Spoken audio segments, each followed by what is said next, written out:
सबको प्रेम भरा राधे राधे। बोलो संतोषी माता की जय। तो ये श्री शुक्रवार की कथा है। सिद्ध सदन सुंदर बदन गणनायक महाराज, दास आपका हूँ सदा कीजिए जन के काज। जय शिव शंकर जय गंगाधर जय जय जय उमा भवानी, सिया राम की जय कृपा हरि राधा कल्याणी। जय सरस्वती जय लक्ष्मी जय जय गुरुदयाल, देव प्रिय ओ संत जय भारत देश विशाल। चरण कमल गुरुजन के नमन करूं मैं शीश, मोह घर सुख संपत्ति भरो देकर शुभ आशीष। मेरे प्यारे बाण भाइयों, आज एक ऐसी पवित्र वार्ता चरित्र रूप में सुना रही हूँ जिसके श्रद्धापूर्वक मनन करने से, सुनने से सदग्रस्त प्राणियों से युक्त घर में हर प्रकार का सुख और संतोष आता है। यह देवी अनेकों रूपों वाली बनकर संसार में व्यापक हो रही है। संसार के सुखों को खोजने वाले लोगों ने बहुत जगह इस देवी का प्रभाव देखा है। लाखों भगत इस घट घट व्यापी महान शक्ति को भक्तिपूर्वक धारण का हर प्रकार से सुखी हो चुके हैं। इस प्रकार महान अलौकिक देव शक्ति का नाम सच्ची श्रद्धा से मनन करना चाहिए। जगत के समस्त पदार्थों पर राज्य करने वाली अलौकिक सदा का रूप आप अपने नेत्रों में नहीं देख सकेंगे, क्योंकि यह सर्वत्र उपस्थित होते हुए निराकार और अगोचर है। माता उमा को इसका रूप बताते हुए भगवान शंकर ने कहा कि प्रभु को प्रत्यक्ष देखना हो तो अपने हृदय के प्रेम में देखो। जब प्रभु के द्वारपाल जय विजय शाप के कारण रावण कुंभकर्ण हुए, जब प्रभु के द्वारपाल जय विजय शाप के द्वारा रावण कुंभकर्ण हुए, तब उनके अत्याचारों से दुखी होकर देवताओं ने सर्व रक्षक नारायण जी से प्रार्थना की कि हे प्रभु हमारी रक्षा करो, परंतु इतने पर भी प्रकट नहीं हुए। तब भगवान शंकर ने बताया, दूर क्यों जाते हो, प्रभु को अपने हृदय में ही खोजो। दोहा, हाजिर है हर जगह पर प्रेम रूप अवतार, करे न देरी एक पल हो यदि सत्य पुकार। प्रेम के वश में बदे मांगे सो देत, बात न टाले भगत की परखे सच्चा हेत। तो संसार में ही प्राणियों को चाहिए कि अपनी धारणा को सच्ची बनाकर रखें। प्रेम का यह मूल मंत्र है। मन से यह बात कभी न टालें। भगवान प्रेम के वश में है, वह स्वामी है, हम सेवक हैं। सब काम उन्हीं के वश में है, हम सदा उन्हीं का ध्यान धरें। कुछ मन में भेद नहीं रखते हुए सत्य रूप सर्व साक्षी हैं। सब जीव उन्हीं के वश में है। सूरज में जैसे है प्रकाश, चंदा में शीतलता छाई, वायु में जैसे है प्रवाह, वह इस व्यापक सर्वत्र में है। अब और ध्यान में मत भटको, बस उन्हीं का ध्यान धरो। प्रभु होके साकार सिगर, सब रस करुणा के रस में है। इसलिए खड़े हो जाओ और सब मिलकर हरि वाणी का गुणगान करो। नारायण अभी प्रकट होंगे, ऐसी ताकत हरि यश में है। श्री कृष्ण भगवान स्वयं गीता के 4 अध्याय में बताते हैं, श्रद्धा वाले को ज्ञान मिले, तत्पर इंद्रिया वाला हो, पावे जो ज्ञान सिगर ही, तब सुख शांति सने निराला हो। तो अब संतोषी माता की कथा और विधि। संतोषी माँ के पिता गणेश, माता रिद्धि सीधी। धन धान्य सोना चांदी मोती मूंगा रत्नों से भरा परिवार। गणपति पिता की दुलार भरी, गणपति देव की कमाई, दरिद्रता दूर कलह का नाश, सुख शांति का प्रकाश, बालकों की फुलवारी, धंधे में मुनाफा की भारी कमाई, मन की कामना पूर्ण, शोक विपत्ति चिंता सब चूर्ण। संतोषी माता का नाम लो, जिससे बन जाएं सारे काम। बोलो संतोषी माता की जय। इस व्रत को करने वाला कथा कहते हुए सुनते समय हाथ में गुड़ चना भुने हुए रखे। सुनने वाले संतोषी माँ का जयकारा लगाते रहे, संतोषी माता की जय, संतोषी माता की जय। इस प्रकार जयकारा मुख से बोलते हुए कथा समाप्त होने पर हाथ का गुड़ चना गौ माता को खिलावें। कलश में रखा हुआ गुड़ चना सबको प्रसाद के रूप में बांटे। कथा से पहले कलश को जल से भरें, उसके ऊपर गुड़ चने से भरा कटोरा रखें। कथा समाप्त होने पर आरती होने के बाद कलश के जल को घर में सब जगह पर छिड़कें और बचा हुआ जल तुलसी की क्यारी में डाल दें। 1.25 रुपए का गुड़ चना लेकर माता का व्रत करें। 1.25 आने का गुड़ ले लें, कोई आपत्ति नहीं है। जितनी जिसकी श्रद्धा हो इतना ही लें। गुड़ घर में हो तो ले लें, विचार न करें, क्योंकि माता भावना की भूखी है। कम ज्यादा का कोई भी विचार नहीं होना चाहिए। इसलिए जितनी अर्पणा करो, श्रद्धा और प्रेम से प्रसन्न मन से व्रत करना चाहिए। व्रत के उद्यापन में 2.5 सेर खाजा, पूरी, खीर, चने का भोग, नैवेद्य, घी का दीपक, संतोषी माता की जयकारा बोलकर नारियल फोड़ना चाहिए। इस दिन घर में कोई भी खटाई न खाए और न स्वयं खावे, किसी को न खाने दे। इस प्रकार 8 लड़कों को भोजन करावे। जेठ देवर घर कुटुंब के सब मिलते जुलते हों तो दूसरों को बुलाना नहीं, और कुटुंब में न मिले तो ब्राह्मणों के, रिश्तेदारों के, अड़ोसियों पड़ोसियों के बुलावें। उन्हें खटाई की वस्तु की चीज बिल्कुल भी न दे। भोजन कराकर यथाशक्ति दक्षिणा देवे, नगद पैसा न दे, क्योंकि वस्तु दक्षिणा में दें कोई वस्तु दक्षिणा में दे, व्रत करने वाला कथा सुनकर प्रसाद ले, एक समय भोजन करे। इस तरह से माता अत्यंत खुश होती है और दुख दरिद्रता दूर करके मनोकामना पूर्ण करती है। तो ये है माता की कथा। एक बुढ़िया माई थी, उसके 7 पुत्र थे। 6 कमाने वाले थे, एक निकम्मा था। बुढ़िया माँ 6 पुत्रों के लिए रसोई बनाती, भोजन कराती और पीछे से जो कुछ बचा कुचा होता वो 7वें को देती। वह बड़ा भोला भाला था, मन में कुछ विचार न करता था। एक दिन अपनी बहू से बोला, देखो मेरी माता मुझ पर कितना प्यार करती है। वह बोली, क्यों नहीं, सबका जूठा बचा हुआ तुमको खिलाती है। वह बोला, भला ऐसे कहीं हो सकता है क्या?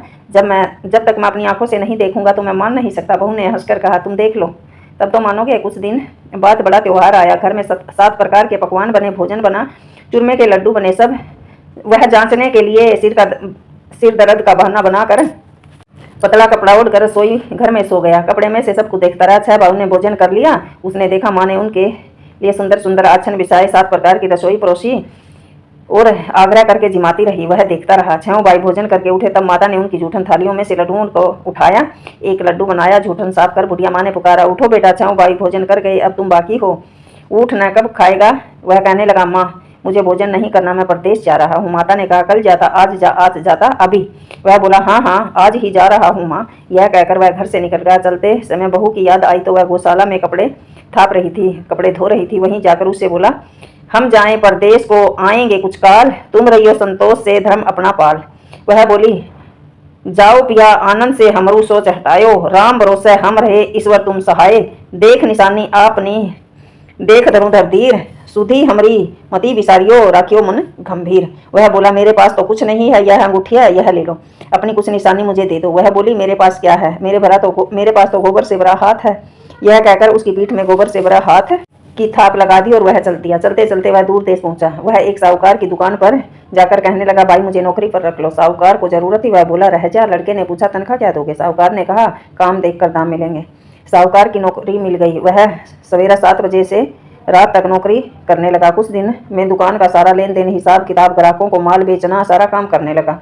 साहूकार के 7-8 नौकर थे। वह सब चक्कर खाने लगे, यह तो बहुत बड़ा होशियार है, सेठ ने इसको सारा काम दे दिया। 3 महीने में आधा मुनाफे का साझेदार भी बना लिया। वह 12 वर्ष से इस नामी सेठ का काम कर रहे हैं और हमें आज तक कुछ नहीं दिया। मालिक ने तो इसको सारा कारोबार संभलवा दिया और अब बाहर चला गया। पर अब बहू क्या बीती है वो सुन। सास ससुर उसे देख दुख देने लगे। सारी गृहस्थी का काम करके उसे लकड़ी लेने जंगल में भेज देते। इस बीच घर की रोटियों के आटे से जो छानस निकलता, भूसी निकलती, उसकी रोटी बनाकर उसे खाने को देती। फूटे नारियल की खोपड़ी में पानी देती थी। इस तरह दिन बीतते रहे।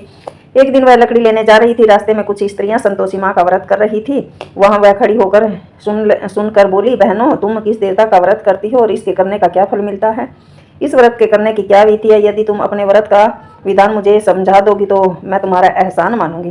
तब उनमें से एक स्त्री बोली, सुनो बहन, यह संतोषी माँ का व्रत है। इसके करने से निर्धनता दरिद्रता का नाश होता है, लक्ष्मी आती है और मन की चिंताएं सब दूर हो जाती हैं, घर में सुख शांति रहता है और जिसका पुत्र ना हो उसको पुत्र मिलता है, जिसका प्रीतम बाहर गया हो वो जल्दी आ जाता है, कुंवारी कन्याओं को मनपसंद वर मिल जाता है, राजद्वारे में बहुत दिनों से मुकदमा चल रहा हो तो वो खत्म हो जाता है, सब कुछ कामनाएं पूर्ण हो जाती हैं, सब इच्छाएं पूर्ण हो जाती हैं। ये सब इस संतोषी माता की कृपा से, इसमें कभी भी संदेह नहीं करना चाहिए। तो वह पूछने लगी, यह व्रत कैसे किया जाता है, यह भी बताओ, आपकी बड़ी कृपा होगी। एक स्त्री कहने लगी, सवार पिए का गुड़ ले लेना, इच्छा हो तो 5.25 का ले लेना, 11.25 का ले लेना, अपनी सहूलियत के अनुसार जैसी तेरी इच्छा हो, श्रद्धा और प्रेम से जितना हो सके सवाया कर लेना। 1.25 रुपया, 5.25 रुपये, 11.25 रुपये, जितनी इच्छा हो इतना ही करना। हर शुक्रवार को निराहार रहकर कथा करना, सुनना और बीच में इसका कोई क्रम नहीं टूटे, लगातार नियम से पालन करना। सुनने वाला कोई ना मिले तो घी का दीपक जलाकर उसके आगे जल के पात्र को रखकर कथा कहना, परंतु आपका नियम नहीं टूटना चाहिए। जब तक यह कार्य सिद्ध न हो नियम का पालन करना अति आवश्यक है। और फिर जब कार्य पूरा हो जाए, सिद्ध हो जाए तो उद्यापन करना। 3 मास में माता फल पूरा कर देती है। यदि किसी को के गणे ज्यादा खोटे कर्म हो तो माता 1 वर्ष में अवश्य कार्य सिद्ध कर देती है। कार्य सिद्ध होने पर उद्यापन करना चाहिए, बीच में नहीं। उद्यापन में 2.5 सेर आटा, खीर, चने का साग, 8 लड़कों को भोजन करना आना चाहिए। जहाँ तक मिले तो अपने घर परिवार के देवर जेठ के भाई बंधु के ले लेना, अगर नहीं मिले तो पंडित के बच्चों को बुला लेना और यथाशक्ति दक्षिणा देना, खटाई खाने को न देना। तो यह सुनकर बुढ़िया के लड़के की बहू वहां से जल्दी रास्ते में लकड़ी की बोझ को बेच दिया और उन पैसों से गुड़ चना लेकर माता के व्रत की तैयारी करने लगी। आगे गई, मंदिर देखा तो पूछने लगी यह मंदिर किसका है। सब कहने लगे संतोषी माता का है। यह सुन माता के मंदिर में जाकर माता के चरणों में लौट गई। दीन होकर विनती करने लगी, माँ मैं मूर्ख हूँ, व्रत के नियम भी नहीं जानती, पूजा की विधि भी नहीं जानती। माँ मैं बहुत दुखी हूँ, हे जगत जननी माँ मेरा दुख दूर करो, मैं तेरी शरण में हूँ। माता को दया आई। एक शुक्रवार बीता, दूसरे शुक्रवार को ही उसका पति का पत्र आया, तीसरे को उसका भेजा हुआ पैसा मिल गया। यह सब जिठानी मुंह सिकुड़ने लगी, इतने दिनों में पैसा आया है, इसमें क्या बड़ाई है। लड़के ताने देने लगे, काकी के पास तो अब पत्र आने लगे हैं, रुपए आने लगे हैं, अब तो काकी की खातिर बढ़ेगी, अब तो काकी बुलाने से भी नहीं बोलेगी। बेचारी सरलता से कहती, भैया पत्र आवे रुपए आवे हम सब के लिए अच्छा ही तो है। ऐसा कहकर आंखों से आंसू भरकर संतोषी माँ के मंदिर में गई और माता के चरणों में गिरकर रोने लगी। माँ मैंने पैसा नहीं मांगा, मुझे पैसे से क्या काम है, मुझे तो मेरा सुहाग से काम है, मैं तो अपने स्वामी के दर्शन की और सेवा मांगती हूँ माँ। तब माता प्रसन्न होकर बोली, जा बेटी तेरा स्वामी घर आएगा। यह सुनकर खुशी से बावड़ी होकर घर जाकर काम करने लगी। अब संतोषी माँ विचार करने लगी, इस भोली पुत्री से मैंने कह तो दिया तेरा पति आएगा, पर आएगा कहाँ से, वह तो सपन में भी इसे याद नहीं करता, उसे याद दिलाना मुझे जाना ही पड़ेगा। संतोषी माँ ने सोचा। इस तरह माता बुढ़िया के बेटे के पास जाकर सपन में प्रकट हो गई। साहूकार के बेटे सोता है या जागता है। वह बोला, माता सोता भी नहीं हूँ और जागता भी नहीं हूँ, बीच में ही हूँ, बोलो क्या आज्ञा है माँ। माँ कहने लगी, तेरा घर बार कुछ है या नहीं। वह बोला, मेरा सब कुछ है माता, माँ बाप भाई बहन बहू, क्या कमी है। माँ बोली, भोले पुत्र तेरी स्त्री घोर कष्ट उठा रही है, माँ बाप उसे बहुत कष्ट दे रहे हैं, वह तेरे लिए तरस रही है, तू जाकर उसकी सुध ले ले। वह बोला, हाँ माता यह तो मुझे मालूम है, परंतु मैं जाऊँ तो जाऊँ कैसे। परदेश की बात है, लेन देन का कोई हिसाब नहीं, ना जाने का कोई रास्ता नजर आ रहा, कैसे चला जाऊँ माँ। माँ कहने लगी, मेरी बात मान, सवेरा ना धोकर संतोषी माता का नाम ले, घी का दीपक जला और दुकान पर जाकर बैठना, देखते देखते तेरा लेन देन सब चुकता हो जाएगा, माल बिक जाएगा, सांझ होते होते धन का ढेर लग जाएगा। जब सवेरा बहुत जल्दी उठ जाना और लोगों से अपने सपने की बात कही तो वे सब आपकी बात अनसुनी कर देंगे, हंसी उड़ाएंगे, सपने भी कभी सच होते हैं। एक बूढ़ा बोला, देख भाई मेरी बात मान, इस प्रकार सच झूठ करने के बदले देवता ने जैसा कहा है तू वैसा ही कर, तेरा क्या जाता है। वह बूढ़े की बात मान ली और स्नान करके संतोषी माता को दंडवत घी का दीपक जलाकर दुकान पर बैठा। थोड़ी देर में क्या देखता है, देने वाले रुपया, लेने वाले हिसाब करने लगे। कोठे पर भरे सामान खरीदार नगद दामों में सौदा करने लगे। शाम तक सारा सामान बिक गया और धन का ढेर लग गया। माता का चमत्कार देखकर प्रसन्न मन से माता का नाम लेकर घर जाने के लिए गहना कपड़े खरीदने लगा। वहाँ के सारे काम निपटाकर घर की ओर रवाना होया। वहाँ बहू बेचारी जंगल की लकड़ियाँ लेने जाती, लौटते वक्त माँ के मंदिर में विश्राम करती। वह तो रोजाना रुकने का स्थान था। दूर से धूल उड़ती देख माता से पूछती है, हे माते ये धूल कैसी उड़ रही है। माँ नदी के किनारे ये धूल कैसी उड़ रही है माँ। माता कहती है, हे पुत्री तेरा पति आ रहा है, अब तू ऐसा कर, लकड़ियों के 3 बोझ बना ले, एक नदी के किनारे रख दे, दूसरा मंदिर पर और तीसरा अपने सिर पर। तेरे पति को लकड़ी का गट्टा देकर मोह पैदा होगा, वह वहाँ रुकेगा, नाश्ता पानी करेगा और माँ से मिलने जाएगा। तब तू लकड़ी के बोझ उठाकर घर जाना, बीच चौक में गट्ठा डालकर 3 आवाजें जोर से लगाना, लो सासू जी लकड़ियों का गट्ठा, भूसी की रोटी दे दो, नारियल की खोपड़ी में पानी दे दो, आज कोई मेहमान आया है क्या। माता की बात सुनकर बहू, बहुत अच्छा माता जी बोली, कहकर प्रसन्न हो लकड़ियों के 3 गट्ठे ले आई और एक नदी पर रख दिया, एक माता के मंदिर में। इतने में एक मुसाफिर आ पहुंचा। सूखी लकड़ियों को देखकर उसने विश्राम किया और भोजन बना खाकर वह इस प्रकार भोजन बनाकर विश्राम करके एक गांव को गया। सब से प्रेम से मिला। उसी समय बहू सिर पर लकड़ी का गट्ठा लिए आती है, लकड़ी के भारी बोझ आंगन में डालकर 3 आवाज लगाती है, लो सासू जी लकड़ी का गट्ठा लो, भूसी की रोटी दो, नारियल की खोपड़ी में पानी दो, आज कोई मेहमान आया है क्या। यह सुनकर सासू बाहर आई और अपने दिए कष्टों को भुलाते हुए कहती है, बहू ऐसा क्यों कहती हो, तेरा मालिक ही तो आया है, आ बैठ, मीठा भात खा, भोजन कर, कपड़े गहने पहन। इतने में आवाज़ सुनकर उसका स्वामी बाहर आता है और अंगूठी देख व्याकुल हो जाता है। माँ से पूछता है, माँ यह कौन है। माँ कहती है, बेटा यह तेरी बहू है, आज 12 बरस हो गए जब से तू गया है, ये सारे गांव में जानवरों की तरह भटकती फिरती है, काम काज घर का कुछ करती नहीं, 4 समय आकर खाती है, अब तुझे देकर भूसी की रोटी, नारियल की खोपड़ी में पानी मांग रही है। वह लज्जित होकर बोला, ठीक है माँ, मैंने इसे देखा है, तुम्हें भी देखा है, अब मुझे दूसरे घर की ताली दो, मैं उसमें रहूँगा। तब माँ बोली, ठीक है बेटा, जैसी तेरी मर्जी, कहकर ताली का गुच्छा पटक दिया। उसने ताली से दूसरे कमरे में जो तीसरी मंजिल का ऊपर था खोलकर सारा सामान रख लिया। एक दिन ही वहाँ राजा के महल में ठाठ बाट बन गया। अब क्या था, वे दोनों सुखपूर्वक रहने लगे। इतने में अगला शुक्रवार आया। बहू ने अपने पति से कहा, मुझे माता का उद्यापन करना है। पति बोला, अच्छा, खुशी से करो। बहुत परंतु तुरंत ही उद्यापन करने की तैयारी करने लगी। जेठ के लड़कों को भोजन के लिए कहने गई, उन्हें मंजूर कर लिया। पीछे से जेठानी ने अपने बच्चों को सिखा दिया, देखो भोजन के समय तुम खटाई मांगना, जिससे उसका उद्यापन पूरा न हो। लड़के जिमने गए, खीर पेट भर कर खाई, परंतु याद आते ही कहने लगे, हमें कुछ खटाई दो, खीर खाना हमें भाता नहीं, देख कर अरुचि होती है। बहू कहने लगी, खटाई किसी को नहीं दी जाएगी, यह संतोषी माँ का प्रसाद है। परंतु लड़के उठ खड़े हुए, बोले, पैसे लाओ। भोली बहू कुछ जानती तो नहीं थी, उसने पैसे दे दिए। लड़कों ने उसी समय जाकर इमली खा ली और यह देखकर बहू पर माता जी का कोप आ गया। राजा के दूत उसके पति को पकड़ कर ले गए। जेठ जिठानी में मान खोटे वचन बोलने लगे, लूट कर धन लाया है तो राजा पर दूत पकड़ कर ले गए। अब यह मालूम पड़ गया कि वह जेल की हवा खाएगा। बहू ने यह वचन सहन नहीं हुए, रोती बिलखती माता के मंदिर में गई। हे माता, तुमने यह क्या किया? हंसाकर अब क्यों रुला दिया? माता बोली, पुत्री, तूने उद्यापन में करके मेरा व्रत भंग कर दिया, इतनी जल्दी सब बातें भूल गई? वह कहने लगी, नहीं माता, मैं कुछ नहीं भूली हूँ, न मैंने कोई अपराध किया है। मुझे तो लड़कों ने भूल में डाल दिया, मैंने भूल से उन्हें पैसे दे दिए, मुझे क्षमा कर दो मेरी माँ। माँ बोली, ऐसा भूल कभी मत करना। वह बोली, मुझे माफ़ कर दो माँ, मैं फिर तुम्हारा उद्यापन करूँगी। माँ बोली, अब भूल मत करना। वह बोली, अब नहीं होगी माँ। अब बताओ वह कैसे आएगा? माता बोली, जा पुत्री, तेरा पति तुझे रास्ते में मिलेगा, अब घर को चली जा, रास्ते में पति आता हुआ मिलेगा। उसने पूछा, तुम कहाँ गए थे?